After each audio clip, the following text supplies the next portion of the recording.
Viewers, हमारे videos को like और चैनल को सब्सक्राइब करो और हाँ, बेल आइकन को दबाना मत भूलना। एक जंगल में चींटियों की एक कॉलोनी थी। उस कॉलोनी में बहुत सारी चींटियां और उनकी रानी रहती थी। सारी चींटियां बहुत मेहनती थीं और हमेशा ही मिलजुल कर काम करतीं। बस चीकू नाम की एक चींटी थी जो कि बहुत आलसी और हमेशा काम से जी चुराती थी। उसे बस दिन भर सोते रहना पसंद था। गर्मियों के दिन थे तो सभी चींटियां सर्दियों के लिए खाना जमा करने का काम बहुत तेजी से कर रही थीं, क्योंकि सर्दियों में बहुत बर्फ गिरती थी और खाने की चीज़ों की कमी ना हो, इसलिए सभी इस काम में लगी हुई थीं। पर चीकू को इन बातों से कोई फर्क नहीं पड़ता था।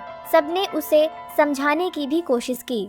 चीकू, तुम अभी भी सो ही रही हो क्या? तुम्हें पता नहीं कि सर्दियाँ आने वाली हैं और तब खाने पीने की चीजों की कमी हो जाएगी, इसलिए सब अपने अपने लिए खाने की चीजों को जमा कर रहे हैं। तुम भी थोड़ा हाथ पैर हिलाओ और अपने लिए चीजें जमा कर लो। इतना आलस भी ठीक नहीं।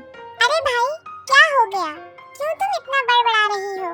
मुझे सोने दो और अभी बहुत समय है सर्दियों में, मैं सब कर लूंगी। तुम्हें ज्यादा चिंता करने की जरूरत नहीं है। पता नहीं क्यों तुम सभी जरा सी बात पर इतना परेशान हो जाती हो। अरे कभी आराम भी कर लिया करो। और हाँ, दूसरों का आराम हराम मत किया करो। अब जाओ यहाँ से, सोने दो मुझे। ठीक है चीकू, अभी तो मैं जा रही हूँ, लेकिन तुम्हारी ये जो आलस करने की आदत है ना, देखना यह तुमको एक दिन किसी बहुत बड़ी मुसीबत में डाल देगी और उस वक्त कोई तुम्हारा साथ भी नहीं देगा। हाँ हाँ, जो होगा देखा जाएगा। जाओ यहाँ से। बड़ी आई ज्ञान देने वाली, पूरी नींद खराब कर दी। इसी तरह दिन बीतते गए और सर्दियां भी आ गईं। ऐसे में सभी जानवर अपने अपने घरों में छुप गए ताकि सर्दी से बच सके।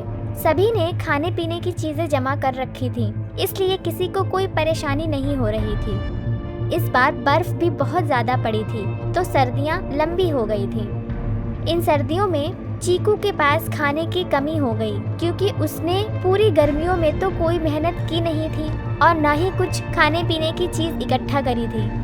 चीकू को अब बहुत पछतावा हो रहा था कि उसने साथी चींटियों की बात समय पर क्यों नहीं सुनी। उसने सभी से मदद भी मांगी, पर कोई भी उसकी मदद को तैयार नहीं हुआ, क्योंकि सभी उसकी काम चोरी की आदत को अच्छी तरह से जानते थे और उसे सबक सिखाना चाहते थे।